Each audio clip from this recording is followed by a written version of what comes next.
Hello, and welcome back to Over the Next Hill Fitness Podcast. I'm Carla Coffey, your coach and host for today's program. I do want to let you know that I have a couple of um, virtual spots left for coaching. I probably could fit one local person for Madison in, but that would be a push. But I do have some virtual spots. If you're interested, you can reach out to me, Carla at coffeecrewcoaching.com. You could go to the website of the coffeecrewcoaching.com and sign up there as well. But yeah, check it out if you're interested. If you need somebody for a running coach or just a general fitness coach, I'd be happy to see if we're compatible and can work together. I know I'm not for everybody, but I have a good set of people that can tolerate me, so that's always fun. If you are listening to this podcast on your favorite platform, I do want to let you know that I do have a YouTube channel of the same name, Over the Next Hill Fitness Podcast.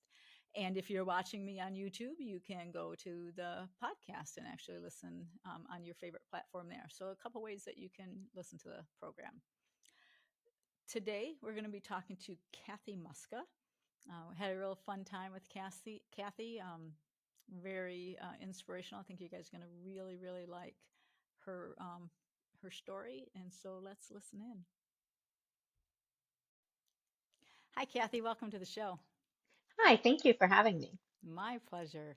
So let's start right off the bat and tell me how you got into running.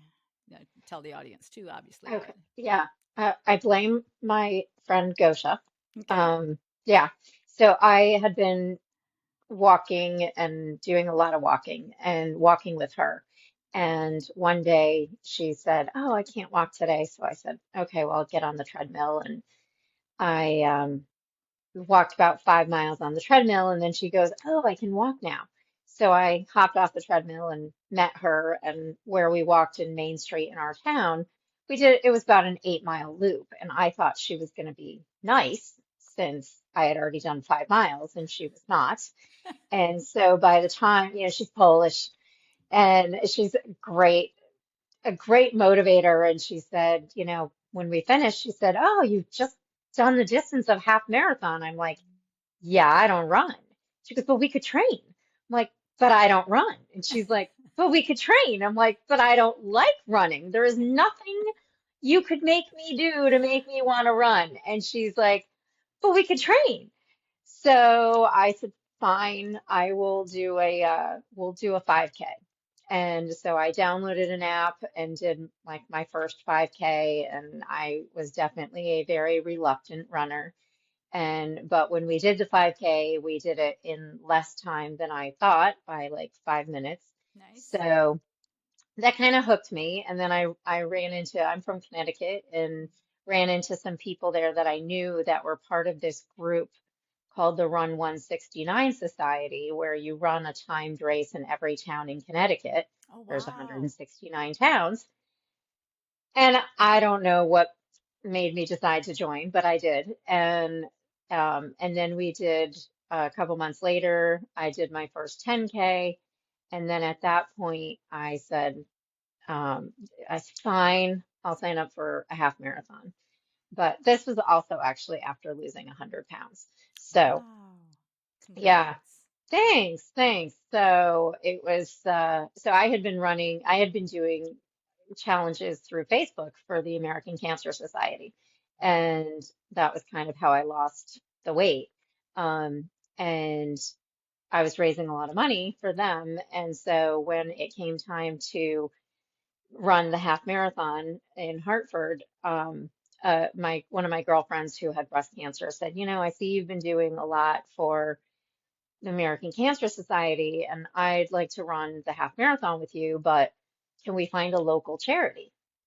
Like, yeah, I'm open to anything. So I literally went on Facebook and put local charity cancer and found this small charity out of Hartford called Gardner's House. Okay. And and they help people with cancer pay their bills. And and when I met Maggie Gardner, she was just such a inspiration to me. She's a two-time breast cancer survivor. And the first time she said, I had a house, I had a job, I had insurance, and I had a significant other. And the second time I had none of those and Oh. ended up living on people's couches, living out of my car. And she went to the American Cancer Society and said, I need help. And they said, well, we only fund research. And so then she went to the Susan G. Komen and they basically told her the same thing.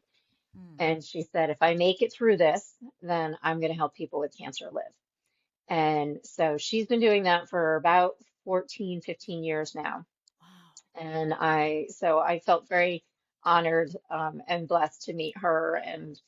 And she was like, I can't believe that you're just willing to do this and raise money. So, so I have done three half marathons and raised money for them. And at the ball last year, she does a ball every year in October. She had me stand up and in front of 300 people said, well, Kathy's going to run a marathon for us. And I'm just standing there going, no, no, Kathy has no plans of ever running a marathon. And she kept saying, yes, Kathy's going to run a marathon. And I'm like, what is she doing to me? And a couple days later, I had a patient who was Jamaican, and she said, Kathy, speak it into being. And I was like, what does that mean? And she's like, say it and it will happen. And I'm like, I guess I'm running a marathon. So I've been training for my marathon for since December, Okay. and it's in 3 weeks from today. So I'm, you know, I have all of the feels, the Yeah. anxiety, the excitement, and the absolutely terrified. I feel like we should have waited 3 weeks to record this. Well, I can always come back. Yes. So, But speaking of time, yeah. tell us when it was that you started with the walking and the working out and losing the weight, and how long that progression was before you did your first 5K and all that. When did all this take place? So I had surgery August of 2020 where they removed the rest of my thyroid and I had a parathyroid that was misbehaving. And so I had that removed. And for the first time in many, many years, by October, I was like, I actually feel good. And it took I mean, years, years. I had had the other half of my thyroid removed before I had kids. So over 20 years ago. And because it was a benign tumor. And I kept saying to them at the time, just remove the whole thing. And they said, no, no, no, the other side's fine. And then I went through several endocrinologists who just told me I was fat and depressed.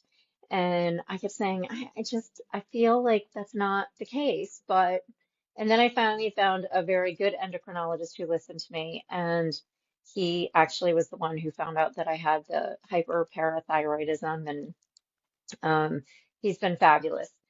But that October, he was like, maybe we should think about bariatric surgery. And I said, I know me, it's just not for me. And so he did say, you're diabetic. And so he did put me on Ozempic. Um, and like I said, it kind of just happened at the same time I saw this Facebook challenge for the American Cancer Society, and it said 50 squats a day. And I was like, oh, I can do that. And I signed up. And then I was like, oh God, what was I thinking? I can't do 50 squats. What am I going to do? And I'm a home care physical therapist. So I ended up um, saying, okay, how would I teach my patients? So I had 2 weeks until the challenge started, and I um, held on to the kitchen sink, and I did 10. And so over those 2 weeks, I built up and did them with my patients actually. Nice. And so by the time the challenge started, I could do 50 in a day, but definitely not in a row. And by the end of the first month, I was able to do 50 in a row. Nice. And so that kind of hooked me. And then the second month, they did the same thing. So I was like, well, I know I can do this. And so I did that again, and by the end of that month, I was able to use weights and not Oh, hold on wow. anymore. yeah, I mean, just it was the consistency Yeah, yeah. and of doing a little something every day. And then the next month, American Cancer Society really messed me up and they said 25 push-ups. And I went, I can't do a push-up. And then I said, okay, how would I teach my patients? And so I did them on the wall and did wall push-ups until those got easy and then went to the counter. And when those got easy, I then went to um, the stairs. And by the end of the month, I could do one on the floor. And I was thrilled that I could do one standard push-up. Yeah. And, but it was just the progress. And then by that point, I was 3 months in and I was starting to notice that my body was changing. And then I think the next month was walk 30 miles in a month. And I was Okay. like, oh, a mile a day. I'm Okay. like, a mile a day. Okay, I can do that. And so, but I was also kind of still doing the squats. And so it took me, so then I just did whatever the challenge was, and 1 month it was 60 miles you know, and then I think there was like a Parkinson's one that kicked in, and I do kind of, and then I had some people join me, so that made it. We had a little Facebook Messenger group, which was fun, Mm-hmm. and we kind of held each other accountable, which was good.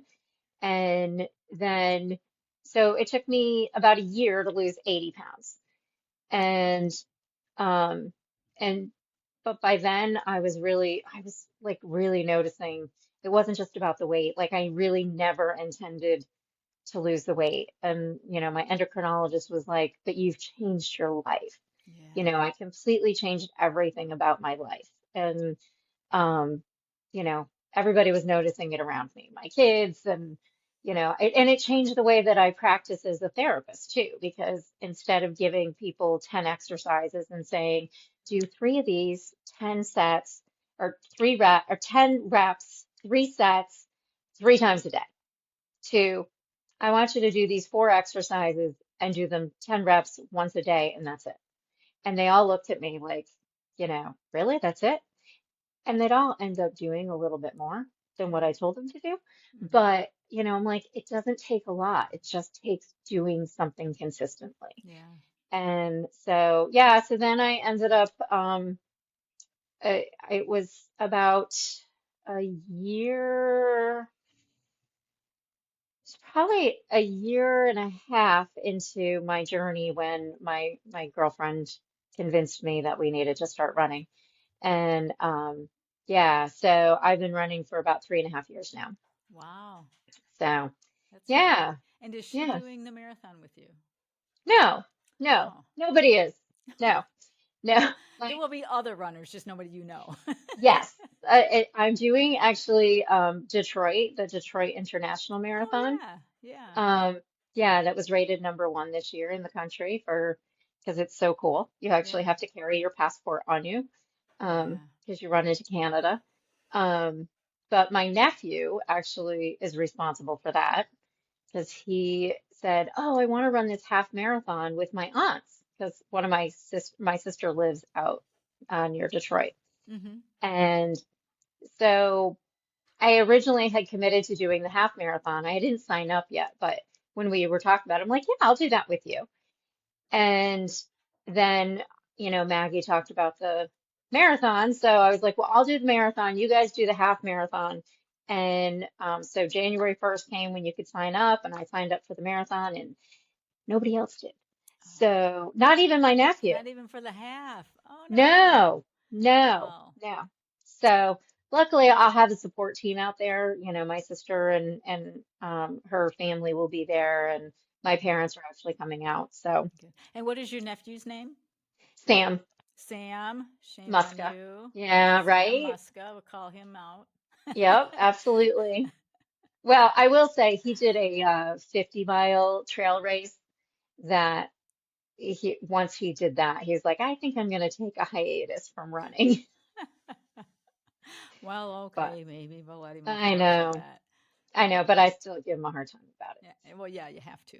Yeah. Absolutely. Yeah. Yeah. I think my niece might be running that one in Detroit. It's So, pretty cool. yeah, I've It's pretty heard cool. it's, yeah, I've heard Yeah. it's pretty nice. Yeah, like you run across, I mean, it's fairly flat, which is Hmm. nice. I mean, you run across the Ambassador Bridge into Canada, and apparently that's like at sunrise. Oh, And so it's very pretty. And then you run about 6 or 7 miles in Canada. And I guess okay. they changed the course because they redid the town green and they want to show off the town green. Oh, cool. So, yeah, so you go around Windsor Town Green and then you come into the tunnel. The underwater mile is what they call it. Yeah.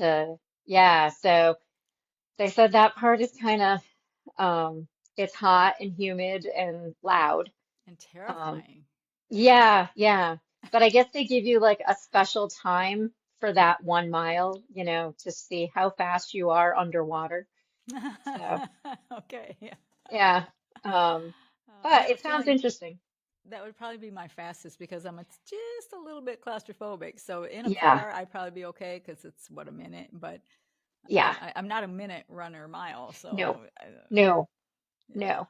Yeah. I'm saying the same thing that I'm not really claustrophobic, but just the thought, that I'm thinking that's Mhm. probably going to be one of my faster miles too. Yeah. Because there's another place where there's an underwater tunnel.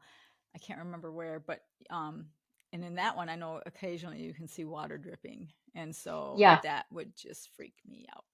Yeah, So I've seen videos where there is some water dripping. Yeah, yeah, yeah, yeah. yeah. But they're very proud of it. They actually just posted a video, the race people just posted a video about it, and they're very proud of the whole relationship that Windsor and Detroit have and Sure.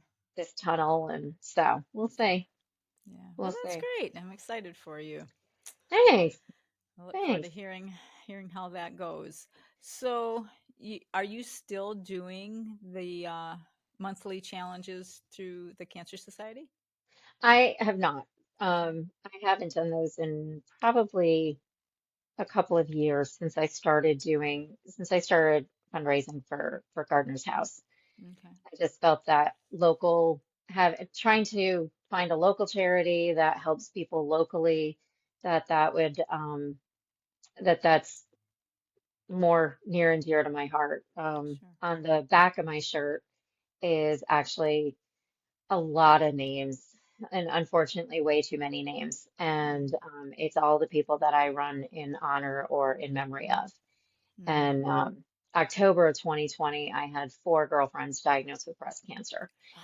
And yeah, and so one of them was a coworker, and 2 of them unfortunately have passed away. One is the one that suggested a local charity, and she kicks my butt in all of the races that we've run together. And the fourth is still going through treatment. Mm. So that kind of, my mom is a breast cancer survivor. My fiance's sister passed away from breast cancer, and I unfortunately never met her. But yeah, the list is grows unfortunately way too much every year that I have the woman make shirts for me, and she's actually said we can't add any more this year. Oh, So I don't know what I'm gonna do because I always have people that want their name on the back. So right. You have to and start putting them across honestly, the front and the I know, sleeves. I know. I'm like, well, so this year I ran the Portland, Maine half marathon, and Hmm. then I had the Detroit symbol put on.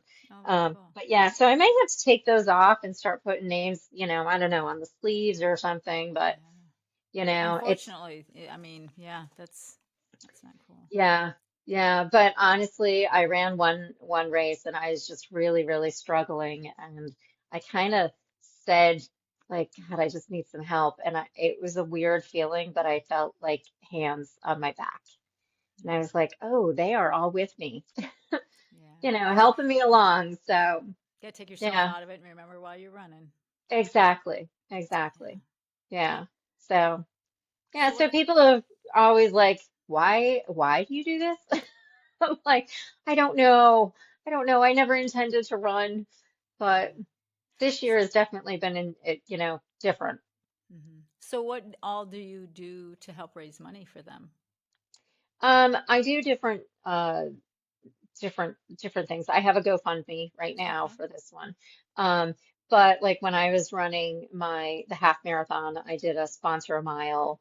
Um, I'm actually doing that for the marathon right now too.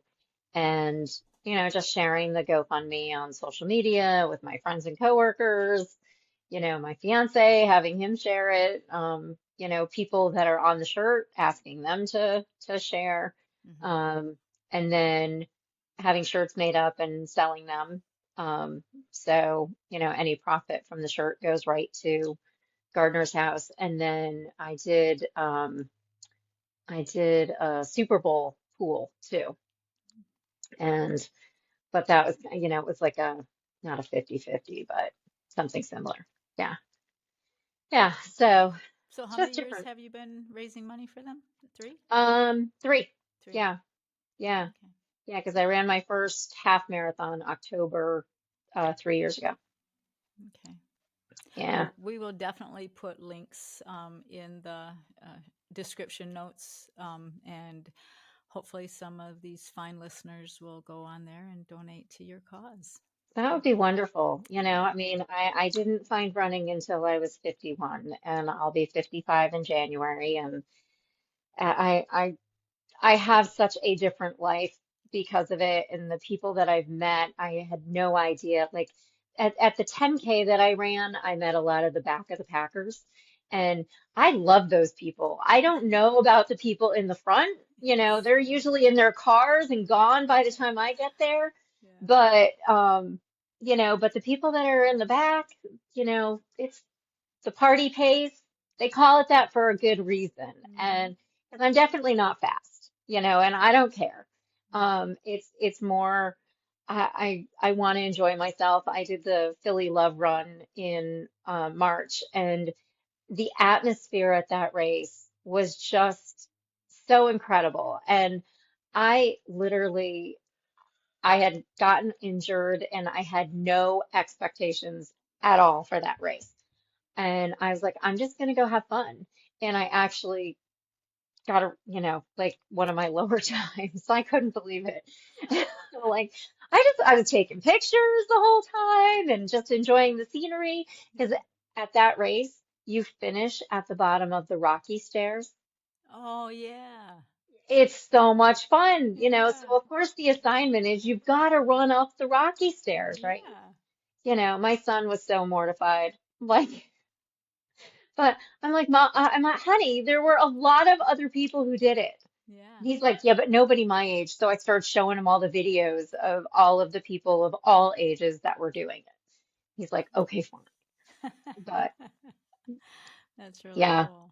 it was very cool. It was very cool. So, I mean, I think there's 25,000 people doing the marathon in Wow. Detroit. So, you know, it should be, and there's actually a few people from Connecticut that are going to be out there that we've connected through that Run 169 group. And so That um, sounds like such a cool group.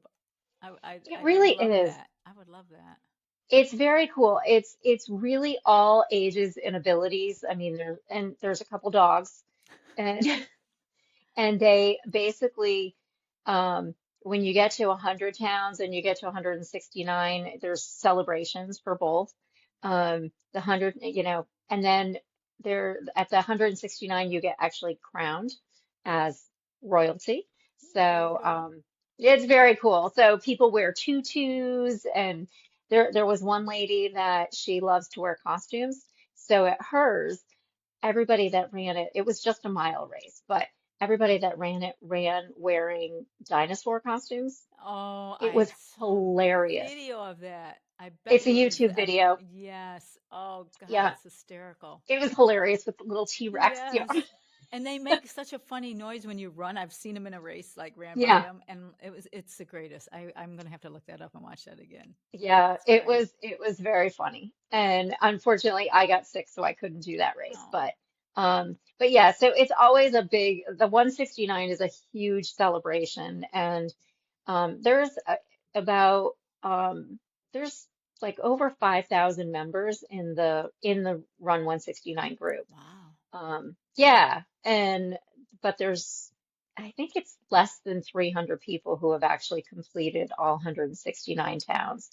So And now, how do then they get all of the towns to agree to a timed race? Because some of them got to be just like a four-way stop or something, right? So it's very interesting. So there's people that are just love to be race directors. So sometimes they'll do a pop-up one in a park Okay. or around a field. We had one, there was one race, well, actually three towns in one day, and they were all next to each other. So we did like a mile and a half at this town, 2.1 at and then you got in the car and drove to the next town, and then you got into the car and drove to the next town, um, and did, 1.6 there. So, all told, I think we did like 6 miles, but it was between three towns, and you just bang it out in one day. And then there were a whole bunch of people that got in their cars and drove 2 hours to another part of the state and did another town. That was crazy. But Wow. yeah, and there's a couple of people who have done 2 rounds of the 169 or 3 rounds. And then there's kids, and then there's some people who walk every race Hmm. instead. And I mean, there's kids, and then there's the over 60 crowd, they call themselves the Sizzlers. And so they are great. And then we have people that are in their 80s that are That's cool. doing it. So I love it. We had one race on July 4th where 1,200 people did the race, and there were 24 people in the 70 to 79 category. And Wow. yeah, and in the 80 to 89 there were 13 people. Holy moly. That's Yeah. awesome. Yeah, I love that. I love Yeah, seeing that. Yeah. absolutely. That's the best when you get the older people to move. Yeah. That's key. Well, and it's inspirational, and it's Hmm. saying, because people will say to me, "Oh, don't your knees hurt you?" I'm like, my knees actually feel better when I'm running consistently than when Hmm. I'm not, Hmm. you know. So, Yeah. yeah. So, of the distances, not the marathon included yet, but of the distances you have run, what's your favorite? Um, probably either the 5K or the 10K. Yeah. My second 10K was the first time I actually felt like a runner. And that was over a year in, and I Yeah. had done a half marathon by then. But yeah, it was a race that was a 10K and a half marathon, Hmm. and they had pacers for the half marathon, and I actually stayed with some of the pacers because it was like you did 6 miles together, and then we broke off and finished, and they Right. did the rest. And I was like, I was so glad that I kind of stayed with the pacers, and like I really, and I had cut a lot of time off, so I was really pretty happy with that. And it was a beautiful course and in Mystic, Connecticut, and Mm. it was just so I mean, we have a pretty state, I will say, pretty hilly that you don't expect sometimes, but yeah. Is that what made you feel like a real runner? Is because your pace dropped, or was there something else that? What made you feel that? Because that's what you said. That was your Yeah, race. it really was. It was just I felt like everything kind of came together. Um and I just felt good. I felt good like, oh, okay. Like that wasn't bad. I did that, But then like yesterday I did my 20 miler, my last before I taper now, Hmm. and I expected to feel pretty crummy, and I felt like I had my nutrition down, my fueling down, and I actually was up until like 10 o'clock last night and didn't even nap. So Wow, yeah, I was pretty impressed. So I'm like, at the end of that, I'm like, I think I got this. that's So we'll great. see. And how are the legs feeling today after that 20 miler? Well, I did 3 miles today, so All right, that yeah, sounds so I pretty feel good. pretty good. Yeah, I mean, I'm a little sore, and I have a Gotcha. great physical therapist that really helps me quite a bit with the dry needling and that scraper thing. And Yeah, yeah. I see yeah, mine every Tuesday, so I'm aware of those guys. yeah, I call yeah, mine the leg guy. yeah. Well, electric. and he's so funny because he doesn't know how to deal with me because I'm a PT and I'm like, I deal with old people. Like, this is not my wheelhouse. So just treat me like everybody else that doesn't know anything. I just know about muscles, but I don't know Hmm. this technique. Like, I didn't learn dry needling and, I Yeah. did stim, but adding stim to dry needling is a foreign concept to me. So, Yeah, that's about the only yeah. tools I don't have of my own because I have the cups and I have the Graston tool and I have like everything, but it's really hard to hurt yourself and they work me over pretty good. I don't Yeah. have I never make cup marks on my legs and they always make cup marks on my legs. Oh, It's yeah. He like, hasn't done cupping yet, but he's done a lot of the stim with the dry needling, and that really has helped a mm, lot. hmm. Yeah. Do you have Because what I'm no, sorry, go ahead. Go ahead.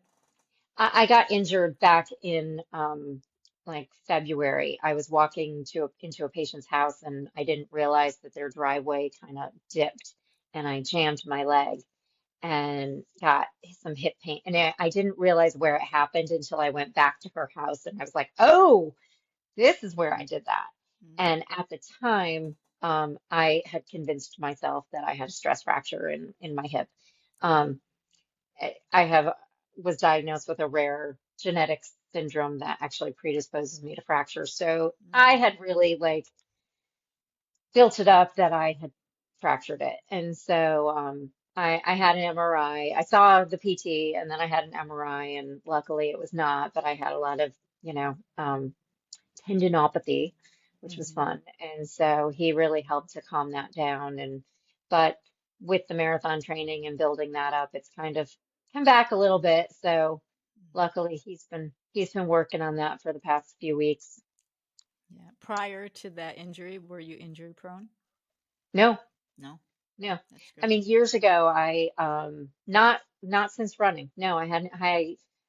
When I was training for the first half marathon, I was getting some discomfort in my legs, and a friend of mine said, "You really need to go and have a fitting done for shoes." Hmm. And I was always a New Balance person. For decades, I wore New Balance. And I would go and get the assessment done where you stand on the little machine.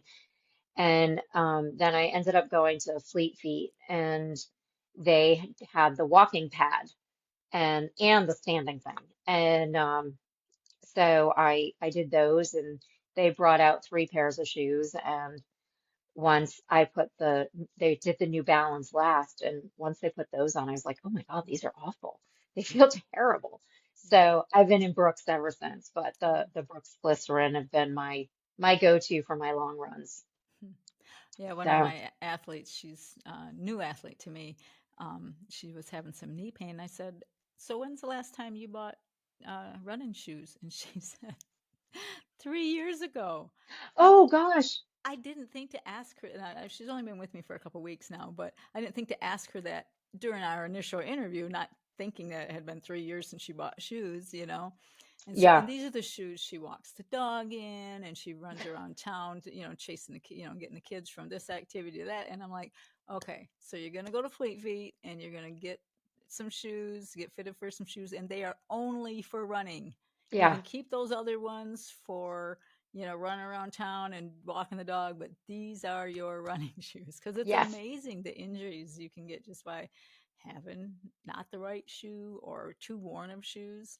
Yeah. So yeah, shame on me for not asking her that sooner, but it was only a couple weeks, so we're good. yeah. Well, I mean, that's the nice thing. I've been using the Runa app for about probably about 8, 9 months now, and they actually track how many miles on your shoes. Mm, So that's really good, so I've got my short run shoes and I got my long run shoes, and mm, um, so I had another pair that every time I wore, I think aggravated my hip, but it took me a while to figure that out, so they're out of the rotation. yeah. But yeah, so I'm coming close with my marathon shoes. So I'm hoping that I'll be okay. You 'Cause- should probably get them today and wear them for the next couple weeks and wear them for the marathon, in my Yeah. opinion, which means absolutely nothing. Well, I'm at like 280 miles on them. Hmm. So I never know exactly how many miles, Yeah, I but don't track mine. I look at the bottoms of them first of all because I have a horrid gait and I chew up the bottom of the shoe. But I also like if I start to have like some back pain or something or a knee that's not usual pain, I go, mhm, I must need new shoes, right? So then I flip yeah, them over and I go, oh God, yeah, I need new shoes. So, yeah. The problem is the thing that I'm scared about with getting new ones is the ones that I like, they don't make anymore. yeah, They're the Glycerin 21s, and I have a pair of Glycerin 22s, but they're definitely not the same, and I don't yeah, like them as much. yeah. And they don't carry them at the store or online either. I'll have to look online and Yeah. see. You Yeah, probably will find a pair online. true, Yeah. true. Yeah. That's true. And I didn't maybe at even a think about discount that. because they're older, an older Yeah. model. I hate it when they change the model. Stop. Just leave Mm. things alone. Yeah, It's so yeah, stupid. because I really, really like those Glycerin Mm-hmm. 21s. Mm-hmm. Yeah, Yeah, just make a different color. Figure out a new, brand new, shocking color or right. something. Stop messing with the shoes. God, it makes me crazy. Yeah, yeah, it does. It is Yeah. crazy. Do you wear special socks as well? Like a Um, special I brand? I bought Puma socks at Costco, and I So no. just like them. They're very Yeah. comfortable.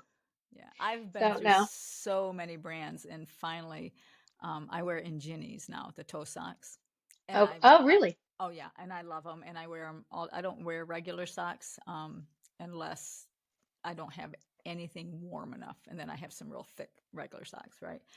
Yep, Um, but so Ingini had quit for a little while making compression socks, like knee-high compression socks, and mine got holes, and so I had to throw them away, and so I tried to buy some online and they were just terrible. You could tell it was like they tried to take a glove and just stretch it so it was long enough for your leg. I don't know what, yeah, but it just hurt your feet. And they just started making the socks again. I stumbled upon it on their website. And so, but they only had one color. So I bought three pair of all the same color because I need these socks. These are what I need. But, yeah, and I will do that with shoes sometimes because they change them. And I hate the change because always is bad. They never yeah, do you remember the year when they had all those the back of the shoe, that cup, and they put like a form-fitting cup in the back? It was the worst idea. Whoever thought of that need to be just taken out and whipped. But yep, yeah, it was, and they quit doing that. So stop. The shoes are fine. We wouldn't buy them if they weren't fine. Just exactly, okay. I'm get off exactly. my soapbox now. Sorry. No, it's fine. It's funny because I see those socks and I'm always like intrigued by them because I get a blister on the end of one toe. Mm, Just on the end. It's the strangest place. And then when I yeah. try and get a pedicure, they always want to file it off. And I'm like, no, don't do that. Just Yeah. leave it alone. I need that. I need that. Yeah. Yeah. Yeah, that's what I say too. And if I get a petty, leave some of those on. I need some of Yeah. those. Yeah, I Yeah. used to get them on the tips of all my toes, but it was because I was running with my toes like I'm holding on in the shoe. Why am I trying to hold on to my shoe? I don't know. So I had to Yeah. like remind myself to relax my feet, and so then I quit getting that. But I really like it because it keeps my toes separated so they don't rub no matter what. So Yeah. I really like the I Ingenies. may have to try those. But yeah, they're not for everybody. It's kind Yeah. of like a thong. It's Yeah. not for everybody. No. So that's kind of how Ingenies are. They're kind of between your toes, like a thong. Yeah. But I don't mind like the thongs with sandals. So I wonder, I'll Yeah, have to try them. I did see a couple people running barefoot. I doing a half marathon barefoot, and I was yeah, like, and yeah, have you seen their feet though? yeah. So one of my earlier podcasts, I interviewed Sonny. I think his last name is Molina. He holds, well, at the time, he held a record for barefoot marathons, and he was in the Guinness Book of World Records. And he's got several, like he walked the longest distance on Legos, and just hurts my feet thinking about walking on Legos. Oh God, yeah. Yeah. So yeah, Yeah, you that's can awesome. had I don't know what episode it is, but you can go listen to his story. Yeah. I met him at a race because he was running the marathon. I was running barefoot, and I'm like, I got to talk to this guy afterwards. And so yeah, it was. I saw a guy who did it on ice, Yeah. barefoot on ice. And he Yeah. now holds like all these Guinness Book records for barefoot. And Man, I'm like, they showed his feet after running on ice for a marathon. And I'm like, how do you move after that? were they bloody? Yeah, Oh, I would bet. Yeah. yeah. Bloody Wow. blistered. They were nasty looking. I was Oh, just like, how can you even move after doing that? Like, yeah. yeah, And, and I don't like to be cold, so I know I would not like that at all. That would be yeah, like, no, yeah, yeah, no, no. I get cold so easily. And I can imagine though, as cold as his feet probably burned actually, right? Because they've been so cold to be. I can't Yeah, do that. And how do you not yeah. get hypothermia from that? Or like not I, hypothermia, but what's the frostbite? How do because yeah. your toes get the least amount of blood, I think. So that's I have crazy. no idea. I mean, I guess you condition yourself, but I guess. yeah, Have your therapist ever had you stand in a bucket of ice water, like for your? no. So I've done that. My coach had me do that because mo- even as a coach, I get a coach because Mhm. I abuse myself sometimes if I don't have a coach. But Yeah. and I was injured, and he said, "Okay, let's stand in it." So I got a big trash can and I filled it with water and a little bit of ice, and he said, "But wear a sock on your toes so that they don't get too cold." And it was a minute in, minute out, minute, and that minute in at the beginning, oh, I can't even imagine running on ice. That was so Mm. cold to me. It was like torture, Yeah, so I yeah. don't know how people do those ice baths. I Oh could yeah, I never couldn't do do my that. whole body. It was bad Mm-mm. enough to have my leg in there. Yeah, Yeah. no, I could Yeah. never do it. No, I can't get our shower hot enough, I swear, some days. you Yeah, know so yeah, crazy. So you've got Detroit coming up. What's after yeah. that? I'm not sure. I'm not sure. I have a girlfriend who lives down in Myrtle Beach, and she said, "Hey, do you want to come down and do a half in Myrtle Beach with me?" I think in March. So possibly that. And then Yeah. I might really start trying to tick away at the towns in Connecticut because I'm only at 33, Is there 33 a or time limit 34. for that? No, Oh, it's all at your own pace. gotcha. So, I mean, there's some people that will do it a lot, they'll do 70 races in a year. Yeah. And I mean, we figured it out that, average cost of a race, that it's about 5 grand just race entries. So do they Um, make you pay for those ones that are only like a mile and then you go to the oh next yeah, one? Oh, oh yeah, and who yeah. gets the money? Most of them are charities. Okay. There's different charities Okay. that will sponsor it. So, so at least the money's going to a good cause. For But sure. yeah, I mean, sometimes it's a school, sometimes it's, a foundation, you know, um, there was one I did for, um, it was a different cancer Okay. foundation. Yeah, I So could get behind that then. yeah, yeah, yeah. I mean, I think all of them are actually charity. Okay. I can't think of one that wasn't, so you don't feel so bad. Right, right. Yeah. Yeah. Here's But $50 for this 1 mile race I'm going to run. So really, I'm just yeah, donating my money, which is yeah, fine. If it's yeah, as long as the people aren't pocketing it, that would be my biggest concern, I think. So, yeah, yeah. There was one race I did this summer, and it was in memory of a kid who died skateboarding, oh, and he was like 15, and his family do this race and raise money, and they send kids to running camp. And so they sponsor that. So that was kind of cool too, because they yeah. had like the kids that were receiving the scholarships. Oh, Um, yeah. so yeah. And then they have these pins, safety pins that had these beads that were colors that he liked. And they said, attach it to your shoe, and if you do something exciting and fun, take a picture and tag us in it. So Oh, that's really nice. yeah, so hopefully I'm going to be able to remember to do that on the bridge or something weird, Yeah. in Detroit. But, because I'm all about trying to help other charities and hmm Well, Yeah. it sounds to me like you've done races because you live in Connecticut, right? Hmm. And so you've done races in several other states. Are you thinking about doing like a half marathon in every state and joining that club too? I think I need to tackle Connecticut first before before I do that.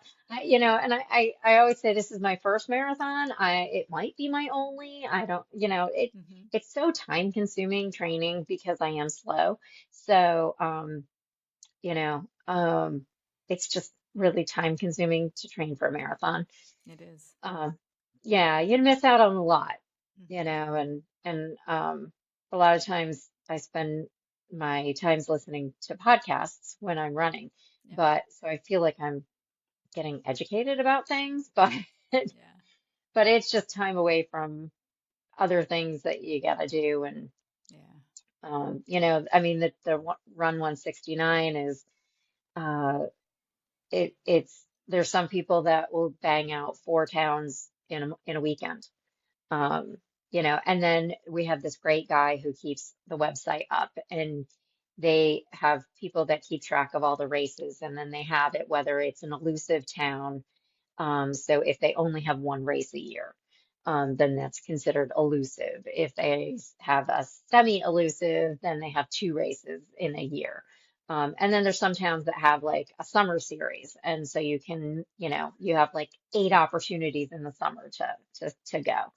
Um, so, but they're very good about keeping track of that stuff. So, and then if there's a town where someone is like, I'm at 168 towns and I just need this one town, then some lovely race director will say, okay, I'll do a pop-up race for you. And so that's how a lot of people have gotten those. But you try and have something that is lasting in the town, and that it's for a good cause. Yeah. That's really great. I really like that idea. I wish somebody that listens to this podcast that lives in Wisconsin would do something like that and invite me. I'd definitely go run them. I don't Yeah, have I time mean, to be a it's race kind of cool. director. Yeah, I mean, Connecticut's small enough that, Right. but maybe in a place like Wisconsin, I don't know how many counties you have, I but, can't imagine. but maybe doing it by counties instead of towns. But Yeah. yeah, Yeah. That's an yeah, it's option. and other states have actually reached out to our society to our guy that manages the website to ask him how he's done it, and he loves sharing. He's a data guy and loves sharing the data. Oh, yeah. I might Yeah. have to talk to him and then I can pass that information along to somebody and talk them into doing that. That'd be great. Yeah, it's very cool. We actually had one woman that just finished her 169, and she actually won 167 or 168 of those races. And she What? even set, yeah, and she even set course records in, I forget how many, like 10 of them or What? something. Oh, come Yeah, on, man. yeah, That's yeah. crazy. Whenever I see she and her brother show up to races together, and whenever I see them, I'm like, oh gosh. Yeah. But and they're super nice too. But they went down to Disney and did a 10K down there, and they both won the 10K. Wow. Yeah, the one race, I guess the one town she didn't win. I guess an Olympian showed up and just decided to run the race, and that's the And that's only what it reason took. yeah, that's the Wow. only reason she didn't win. Yeah, That's crazy. Yeah, a yeah, 5K and a 10K, there's no chance in this world I would ever win a because they're fast. I mean, no, usually those are faster races and yeah, yeah, no. No. That's yeah. why I like distance races because I'm not expected to be fast. Well, it's funny. I One of my patients was like, when we were talking about it, and he said. He's like, so you're gonna win, right? He goes, that would be Wow. really cool for me to be able to say to people, my physical therapist won this marathon. I go, yeah, that's never gonna happen. They don't Like, understand. I'm like, that's not gonna happen. I go, I will win my race, but I am not winning the race. Right. Like, those people are really fast. Yeah. Yeah, Like, they don't they're gonna get it. be, yeah, Yeah.